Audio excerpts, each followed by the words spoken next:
cognitivo, pensamiento y lenguaje. Nuestro equipo está conformado por Calderón Cabrera Jorge Antonio, García Alienzo Wendy, León Alessandra, Lizárrago Lascara Sebastián Ivanov, Lozoya Zazueta Guadalupe del Carmen.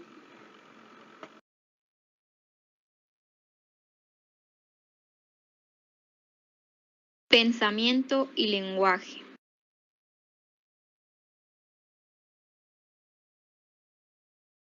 El pensamiento. Tipos de pensamiento.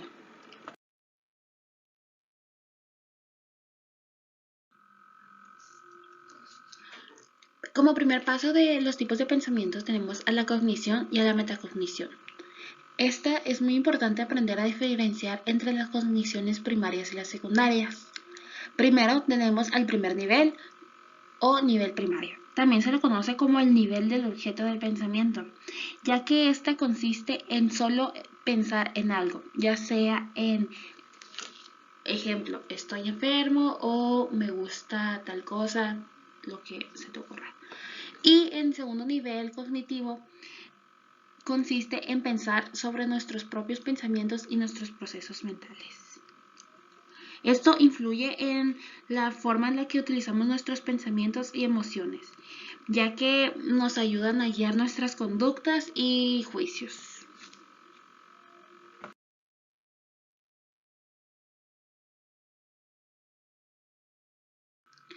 La metacognición social. Se han realizado algunas investigaciones acerca de la metacognición, algunas por Dunlowski y Metcalfe en 2009. Estas se han centrado en el estudio de las teorías subjetivas de las personas acerca sobre sus capacidades mentales y sobre su percepción acerca de cuánto puede llegar a saber, aprender y recordar una persona. También tenemos la facilidad de generación de pensamientos. Se han realizado largos estudios sobre la facilidad con la que provienen los pensamientos a la mente y nos han traído algunos resultados bastante interesantes, como la confianza que nosotros les ponemos a la dificultad o facilidad que vienen estos a nosotros, ya que la mayoría del tiempo las personas, cuando un pensamiento viene de manera fácil y sencilla, tendremos a confiar en ellos, mientras que viene de manera con dificultad, tendremos a desconfiar.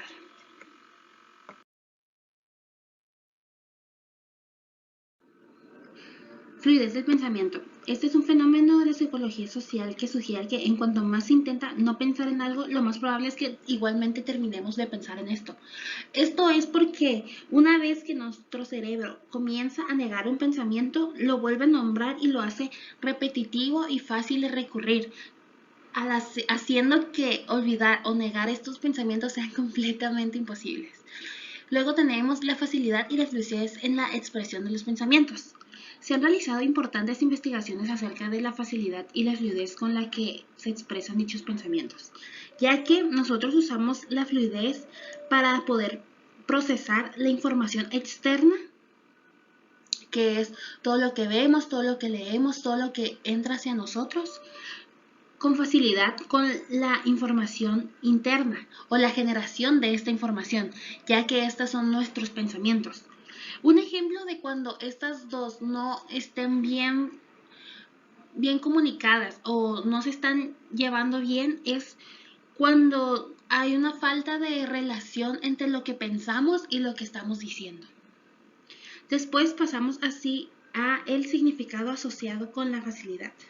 La facilidad del pensamiento sugiere que la experiencia de felicidad es la experimentada como algo relativamente más placentero y positivo. Lo que quiere decir es que nosotros sugerimos que los pensamientos que vienen hacia nosotros con mayor facilidad son los adecuados y solemos confiar en estos, mucho más que los pensamientos que batallamos más o que vienen a nuestra mente con dificultad.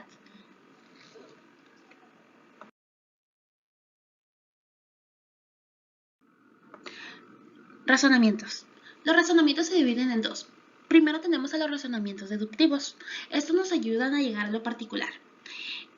Y este se apoya generalmente de los contenidos que tengan las premisas, lo que quiere decir que su validez va a depender completamente de la verificabilidad de estas premisas. Si estas premisas son verdaderas, este razonamiento también lo será, y así es. Igualmente, si son falsas, el razonamiento también será falso. También tenemos el razonamiento inductivo. Esto nos ayuda en las conclusiones que se encuentran un poco más apoyadas por las premisas, lo que hace que su validez sea más variante. Esta no se garantiza al menos que sea improbable que estas premisas y argumentos sean incorrectos. Bueno, antes de continuar, es necesario que conozcamos lo que es una hipótesis. Una hipótesis es un pensamiento reflexivo, también conocido como un razonamiento hipotético deductivo, que estas son las soluciones tentativas de un problema en concreto. Estas soluciones se someten a un contraste y se basan de forma empírica.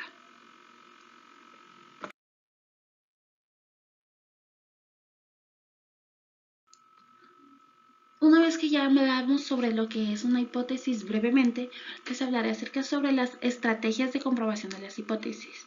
Nosotros cuando creamos una hipótesis que nos basamos en datos que tenemos, aunque no hemos sido comprobadas, solemos recurrir a estos dos tipos de estrategias para comprobar nuestras propias hipótesis. La más común es la de falsación. Esta consiste en utilizar un caso de contradicción o contraejemplo al contenido de la hipótesis. Esto quiere decir que yo voy a buscar una hipótesis contraria a la mía que esté verificada para así conocer si la mía era correcta o no. Y de igual manera con la de la verificación, voy a buscar una que sea parecida o que la estructura sea parecida y así voy a conocer si la mía está correcta o no.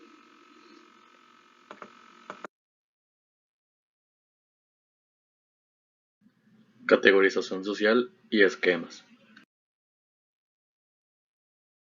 Las personas normalmente utilizamos estrategias cognitivas para organizar y resumir la información que obtenemos del mundo. Esta estrategia surge de nuestra capacidad relativamente finita para procesar la información, la cual a menudo nos obliga a simplificar de alguna forma los estímulos que nos llegan. Una categoría se puede entender como la agrupación mental de objetos, ideas o personas que comparten ciertas propiedades comunes. Están organizadas jerárquicamente, de manera que las menos inclusivas se encuentran en los niveles inferiores de representación mental y las más inclusivas en los niveles superiores. Dentro de las categorías encontramos los prototipos, que son representaciones de las características típicas que definen una categoría. En segundo lugar encontramos los ejemplares, los cuales son casos concretos de una categoría. Estos se trata de una forma diferente de organizar la información en categorías. En tercer lugar tenemos los esquemas, los cuales se definen como estructuras cognitivas que representan conocimientos sobre un concepto o tipo de estímulo, incluidos sus atributos y relaciones entre ellos. Y por último el guión, el cual describe la forma en que es más probable que ocurra una serie de eventos en una situación ya conocida.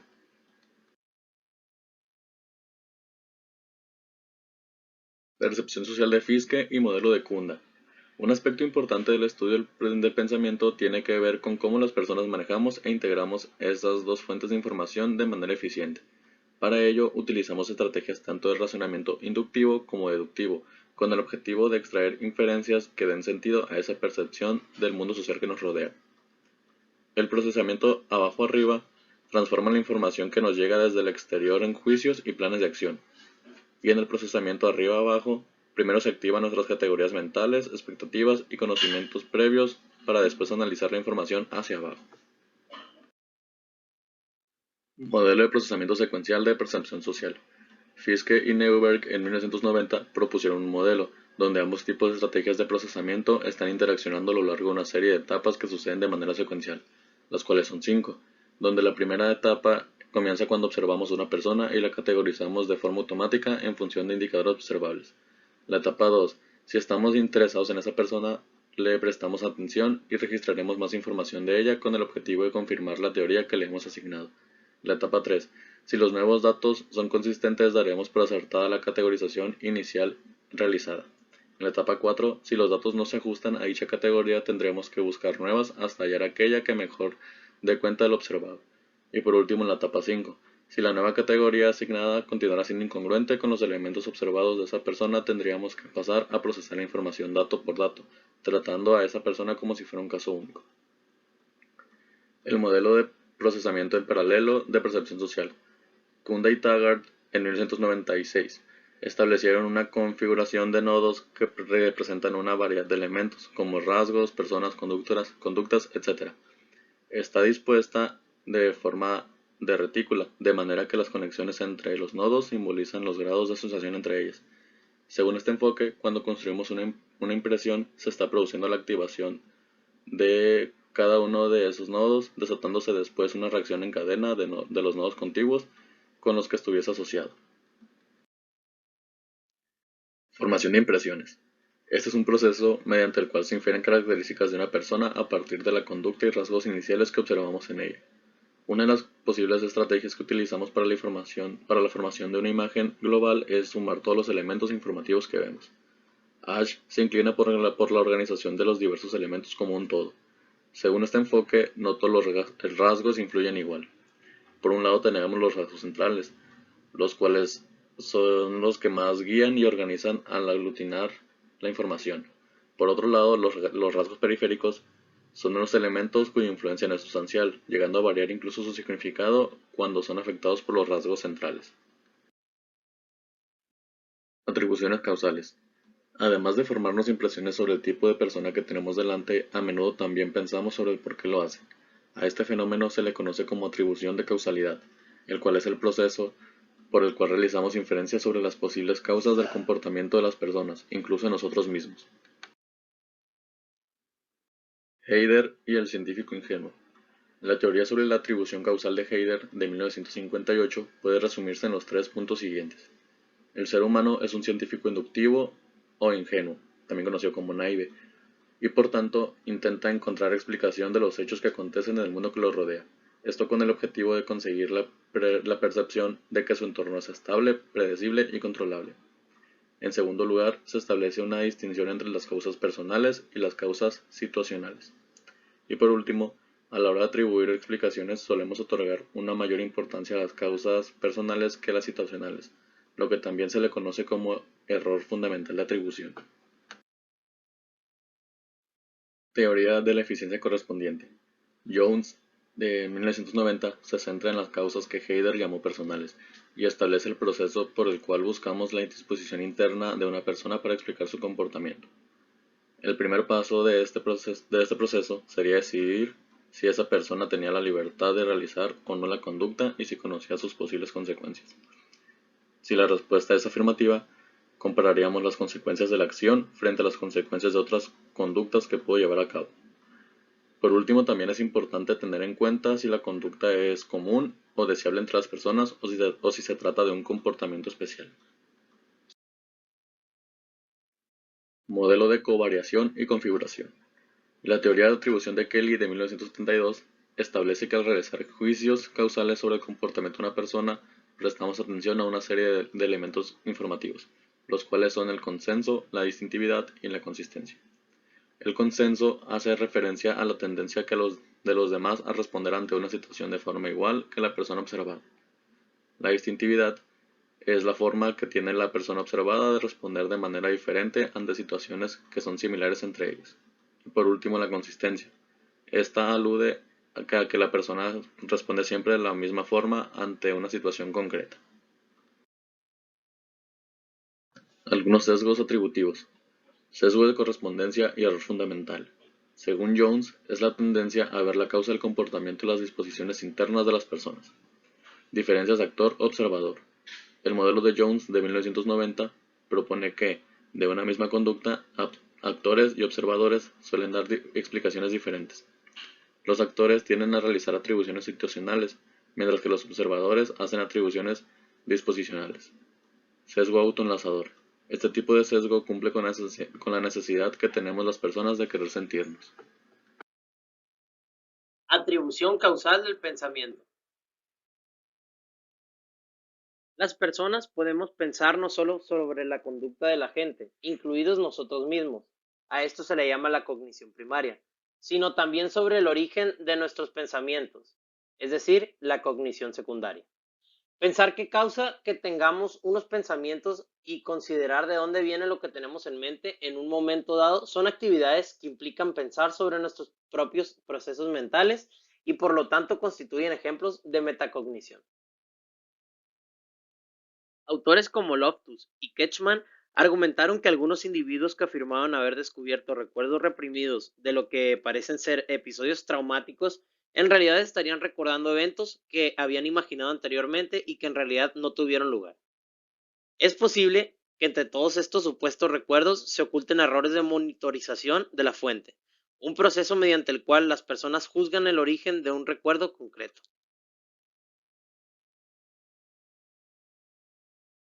Pensamiento. El pensamiento también se divide en pensamientos de origen externo y pensamientos de origen interno. Los pensamientos de origen externo son pensamientos que tienes debido a la sociedad, amigos o familia. Es algo que escuchaste o que te dijeron, sin embargo, no es lo que realmente piensas. En cambio, los pensamientos de origen interno son aquellos que salen de ti mismo y de nadie más. Es tu opinión sincera de las cosas.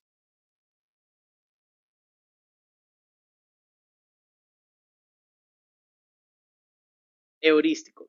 Los heurísticos son considerados como atajos cognitivos o estrategias mentales efectivas y sencillas. Existen tres aspectos básicos de los heurísticos. El primero es el heurístico de representatividad. Se refiere al categorizar a una persona con verlo y observar sus detalles. El segundo es el heurístico de disponibilidad. Se basa en la idea de que cuanto más sencillo nos resulta recordar algo, más probable nos parece. Y el tercero y último, el heurístico de ajuste y anclaje. Ayuda a realizar estimaciones numéricas y juicios cuantitativos en contextos de incertidumbre.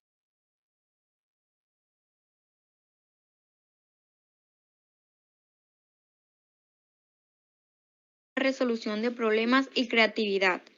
El pensamiento se relaciona con la capacidad de resolver problemas. Esto quiere decir que existe cierto consenso en clasificar los elementos de la situación que nos permiten hablar de algún fenómeno como lo es un problema. Para resolver un problema, primero debe haber una motivación o necesidad de resolver un elemento conflictivo en la situación. Y por segunda parte debe existir elementos automáticos que permitan resolverla sin mediar cierta planificación consciente o razonamiento.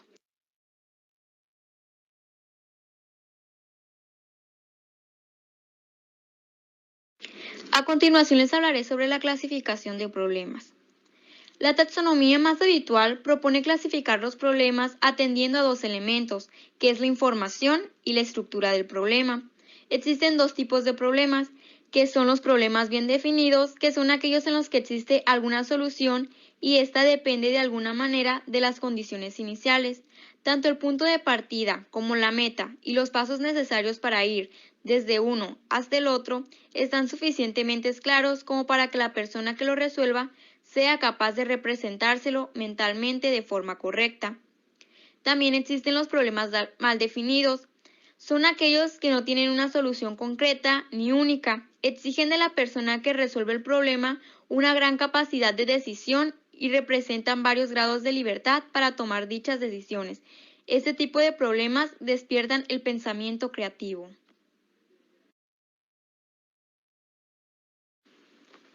Enseguida les hablaré sobre las estrategias de resolución de problemas. Una misma estrategia puede servir para resolver los problemas que estén tanto bien como mal definidos. La primera estrategia sería la búsqueda sistemática, que consiste en aplicar un árbol de decisión del que se parte, planteando los posibles finales para cada rama, esto quiere decir cada camino, y luego se investiga un camino concreto hasta que no se pueda realizar ningún movimiento más. Hacer tanto preguntas sobre extroversión como preguntas sobre introversión consistiría en una búsqueda sistemática de la solución, ya que se estarían analizando todos los elementos del problema. Esta búsqueda sistemática incluye también un análisis de medios fines, dividiendo el problema en subproblemas. La segunda estrategia sería la búsqueda aleatoria, que consiste en buscar la solución del problema de manera desordenada, sin tener en cuenta las soluciones que ya se han propuesto y se van descartando. Se hacen varias preguntas para determinar en qué medida la persona es introvertida sin tener en cuenta si pueden ser preguntas repetidas o no. La tercera estrategia sería la estrategia de ensayo y error. Esta consiste en intentar encontrar una solución de manera ordenada, comprobando todas las posibilidades y se descartan en función de si son correctas o no. Aquí se puede realizar una pregunta y esperar a que se conteste para, si no se ha llegado a una solución, realizar otra pregunta y continuar hasta que se dé con la respuesta correcta. La cuarta estrategia sería la búsqueda hacia atrás, que consiste en partir del estado final o meta y de allí buscar el camino hacia el estado inicial del problema. La atribución de causalidad a menudo sigue una estrategia de búsqueda hacia atrás. La última estrategia sería la estrategia por medio de analogías. Esta consiste en buscar la solución del problema por similitud con otros problemas del mismo tipo que el propuesto. Este tipo de resolución es utilizada en la necesidad de falsar una hipótesis dando propuestas a priori contraintuitivas.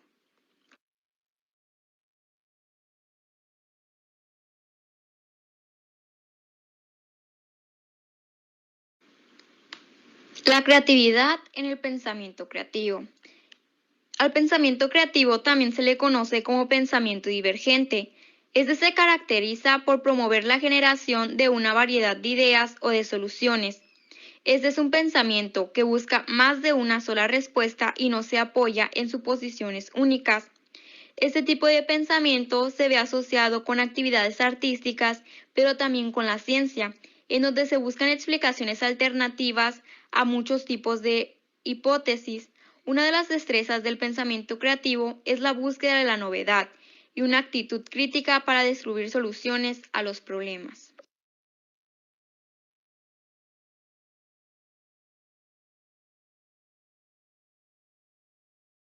El lenguaje. La adquisición y el desarrollo del lenguaje constituyen uno de los fenómenos más intrigantes y complejos de los que estudia la psicología. La adquisición del lenguaje es un área que se ha desarrollado con gran velocidad en los últimos 50 años, momento aproximado en que aparecieron los primeros estudios propiamente experimentales y los primeros y más influyentes modelos teóricos.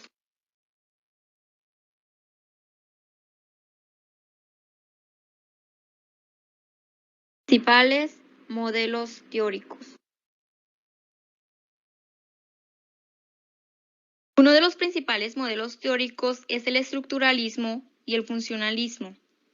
El estructuralismo se centra en hallar los mecanismos lingüísticos invariables que se presentan en un enunciado, que son comunes a todos los hablantes y en todos los aspectos funcionales del lenguaje. El análisis desde una perspectiva funcional tiene como objetivo explicar la conducta lingüística en función del contexto y de los hablantes, y está más dirigido a los aspectos del uso del lenguaje. Otro de los modelos teóricos es la competencia y la actuación. La competencia está relacionada con el conocimiento abstracto de las reglas de los hablantes de una lengua. Para evaluar la competencia se emplean las tareas de juicios de gramaticalidad. La actuación relaciona el uso del lenguaje en una situación concreta. Los errores propios del habla espontánea son muy frecuentes y los cometemos aún teniendo una adecuada competencia. Los modelos funcionalistas se centran en la actuación como evidencia del uso del lenguaje en situaciones reales y concretas.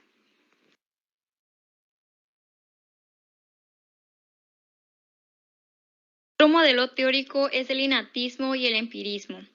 El innatismo está relacionado con el carácter innato o aprendido del lenguaje. Según López Ornat y Gallo, los modelos innatistas plantean que el lenguaje no puede ser aprendido porque se desarrolla de modo muy temprano, cuando aún no se han adquirido capacidades lógicas u operativas que sí permitan explicar su aprendizaje. El lenguaje se adquiere sin aparente esfuerzo. Los modelos empiristas consideran que el lenguaje se aprende como cualquier otra conducta y que en su aprendizaje la mayor importancia reside en los factores ambientales. Otro modelo es el modelo conductista. Este modelo teórico fue propuesto por Skinner y según su teoría del lenguaje, este se aprendía por experiencia, es decir, que el contacto con hablantes y el lenguaje hacía que los niños aprendieran el código por imitación. Aquí el reforzamiento constituía un motor fundamental para el aprendizaje. El papel de los reforzadores se refiere a que los niños tienden a producir sonidos una vez que reciben del ambiente premios por esta conducta.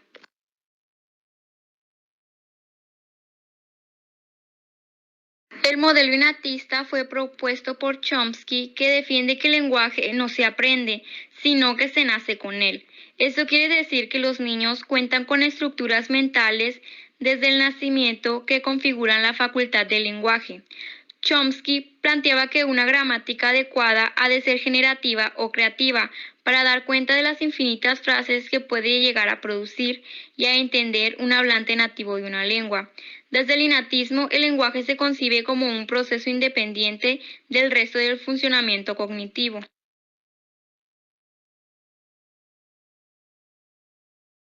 Otro modelo es el modelo interaccionista. En los años 60, como respuesta al debate del innatismo y el conductismo, aparecieron estudios acerca del desarrollo del lenguaje en niños con cierto carácter integrador. Esto se denomina interaccionista porque estudia la relación entre el lenguaje, la cognición, la sociedad y la maduración. Piaget propuso que la evolución del lenguaje en los niños se relacionaba directamente con otros hitos cognitivos durante el desarrollo infantil. Piaget también proponía que las estructuras lingüísticas no podían ser innatas al ser humano ni aprendidas, ya que emergen como resultado de la interacción del nivel cognitivo de los niños y su entorno social y lingüístico. Más recientemente se han propuesto teorías sociointeractivas que plantean que la interacción social con el entorno es el origen del desarrollo del lenguaje. Pero a pesar de todos estos modelos, no existe una explicación completa, consensuada y aceptada en general por los investigadores. La investigación en el desarrollo del lenguaje. El estudio del desarrollo del lenguaje se realiza habitualmente dentro de uno o varios de los 5 componentes de la lingüística parcela, el lenguaje: fonología, morfología, sintaxis, semántica y pragmática. Desarrollo fonético y fonológico. La evolución de los primeros sonidos a los fonemas de la lengua materna. Las primeras palabras aparecen al final del primer año de vida y aproximadamente a los 18 a 20 meses. Cuando los niños alcanzan un vocabulario de 50 palabras, se produce la denominada explosión del vocabulario, que se refiere al rápido incremento en el aprendizaje de nuevas palabras. Esta etapa requiere una mejora en el sistema fonológico que hace que el habla sea completamente inteligible.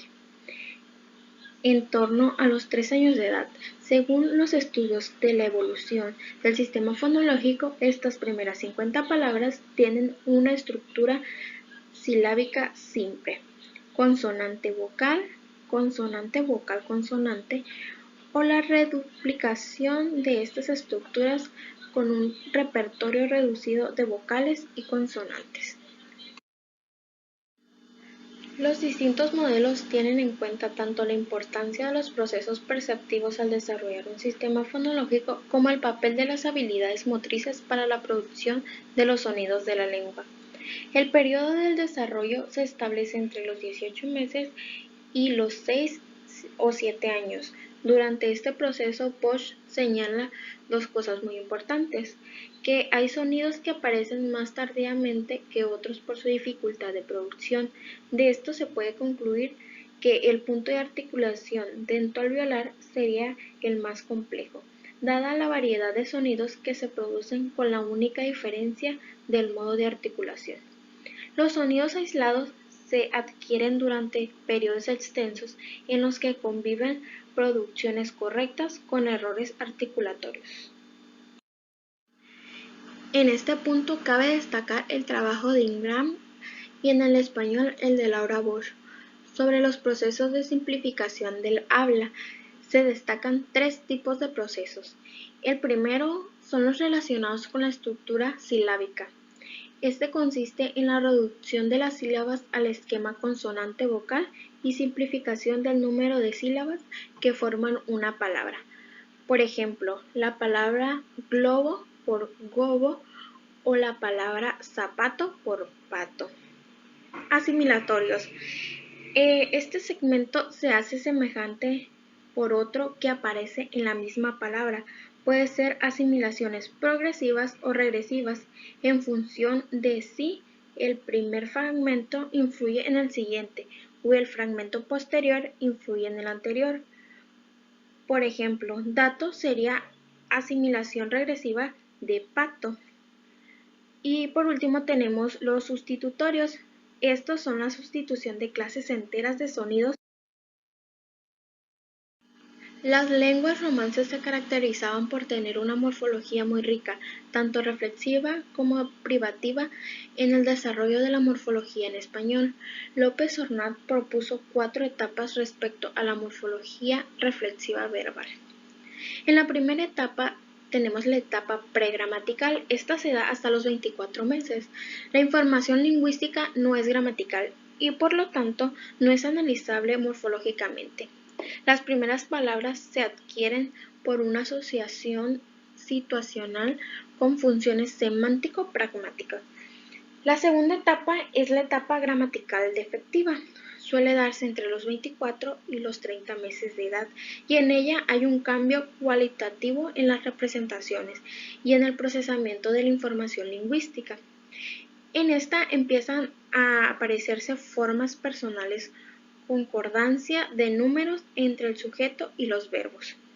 La tercera etapa es la etapa rígida, entre los 30 y 36 meses. Ya no hay errores de omisión y los niños pueden autocorregirse de errores de habla espontánea. En la cuarta etapa es la etapa gramatical flexible. Suele darse entre los 30 y los 42 meses. La adquisición de las reglas y que sus excepciones es completa y ya no se producen errores de etapas anteriores. Desarrollo sintáctico. Este es un cántico que permite a los niños ampliar sus posibilidades comunicativas. Sirve para expresar y procesar mejor lo que ocurre en su entorno. Si se considera que el inicio del desarrollo sintáctico se produce cuando los niños pueden comprender 50 palabras y en los siguientes meses las primeras combinaciones se empiezan a producir. Se distingue 4 etapas. En la primera etapa se distingue como un precursor de la comunicación. De 2 palabras aparece en el periodo denominado holofrástico, que ocurre en torno al año de vida. Se caracteriza por el empleo de una única emisión, a menudo combinada con una entonación característica, con funciones activas, declarativas y en poco tiempo interrogativas. La segunda etapa aparece cuando se dan las primeras combinaciones de palabras o habla telegráfica. En ella se emplean varias palabras para expresar una intención comunicativa. Tiene lugar a partir de los 18 meses y las combinaciones iniciales empiezan a emplearse sobre el mismo tipo básico. Brain señala 3 características lingüísticas fundamentales. La primera es: los distintos elementos indican los componentes de la situación. Por ejemplo, pedir más pan indica tanto el deseo como el objeto implicado. En la segunda, es la combinación se puede hacer con una gran variedad de nombres. Por decir, más pan, más leche, más agua, más puré. Ya no solo es más pan. El orden es consistente, más que siempre procede al objeto que se le demanda. La tercera etapa se caracteriza por el uso de los verbos de una manera aislada. Son las construcciones con islas verbales. Según la denominación de Tomasello y Brooks, surgen a partir de los 24 meses, cuando los niños emplean algunos marcadores sintácticos como el orden de las palabras y la morfología gramatical de los verbos para indicar la participación de los distintos agentes en una escena, pero no parece que haya una organización propiamente dicha en un sistema todavía sin estructura. En la última etapa, que sería la cuarta, están las construcciones semejantes a las de los adultos. En la etapa preescolar, entre los 3 y los 5 años, hay evidencia de que los niños pasan a producir y comprender construcciones lingüísticas más complejas. Desarrollo semántico. Las primeras evidencias de la comprensión de las palabras en los niños surgen en torno a los 9-10 meses. Cuando muestran respuestas consistentes a su nombre, inician los juegos verbales, etc. En cuanto a las categorías de estas primeras palabras, en su estudio observacional, Nelson encontró que las categorías en las que se distribuían eran sociales en su mayoría, nominales específicas, nombres comunes y acciones, y modificadores en menor medida. Explosión del vocabulario va necesariamente ligada al avance en algunas habilidades cognitivas que favorecen esta función simbólica.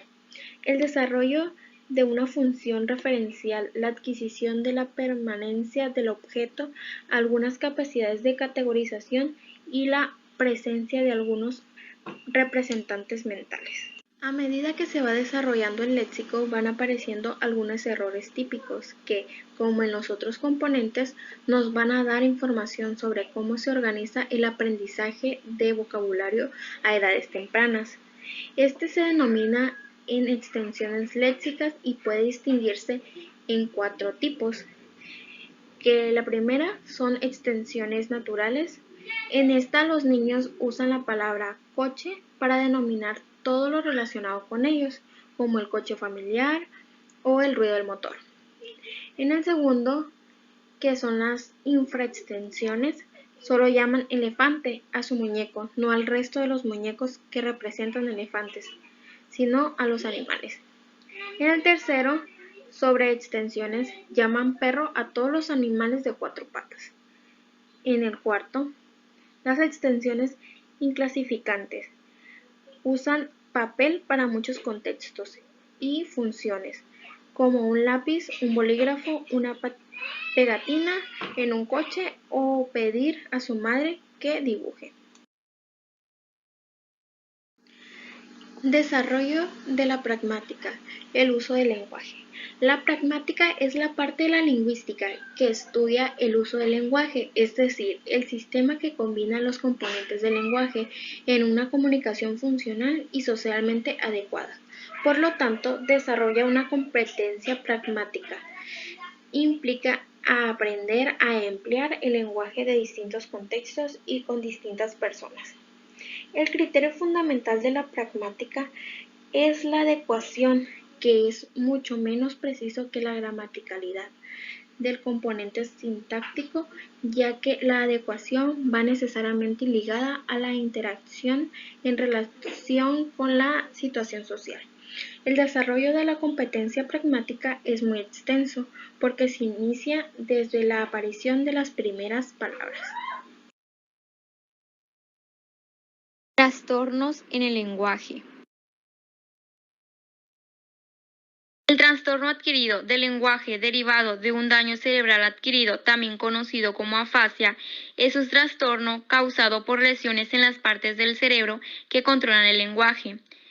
Este puede dificultar la lectura, la escritura y expresar lo que se desea decir. Este es más común en los adultos que sufrieron un derrame cerebral. Otras causas pueden ser los tumores cerebrales y las infecciones, las lesiones y la demencia. El tipo de problema que tenga y la gravedad dependerán de la parte del cerebro que sufrió el daño y de la magnitud del mismo. Existen 4 tipos principales de afasias. La afasia expresiva, aquí el paciente sabe lo que quiere decir, pero tiene dificultad para decirlo o escribirlo. La afasia receptiva, el paciente escucha la voz o puede leer un impreso, pero no le encuentra sentido a lo que lee o escucha. En la afasia anómica, el paciente tiene dificultad para usar las palabras correctas para describir objetos, los lugares o los eventos. La afasia global, el paciente no puede hablar, entender lo que se dice, leer o escribir. Algunas personas se pueden recuperar de alguna afasia sin tratamiento, pero sin embargo la mayoría necesita terapia del lenguaje lo antes posible.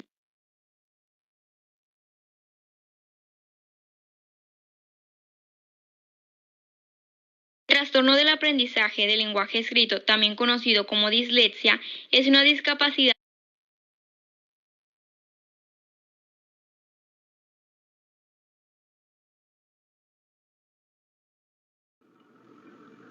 Luego tenemos el trastorno del desarrollo del lenguaje, o también conocido como TELL. Este afecta a un 2% a un 7% de la población infantil. Este se subdivide en 3, que terminan siendo 6 categorías, ya que cada uno tiene una subdivisión de 2. Primero tenemos al expresivo. Este se subdivide en la apraxia verbal, que tiene problemas de la fluidez que se le asocian a sus alteraciones motoras. También tiene el trastorno de la programación fonológica, que causa problemas en el habla por las alteraciones fonológicas en su variante productiva. Después pasamos con el mixto expresivo. Esta se divide en la agencia auditiva verbal, que causa problemas en el procesamiento auditivo central, y el déficit fonológico sintáctico, que nos causa dificultades procesando el fonológico con afectación general. Después tenemos al procesamiento de orden superior, déficit de un texto sináctico, que causa los problemas de fluidez, y el déficit de semántico práctico, que causa problemas en las conversaciones, interfiriendo en la comunicación.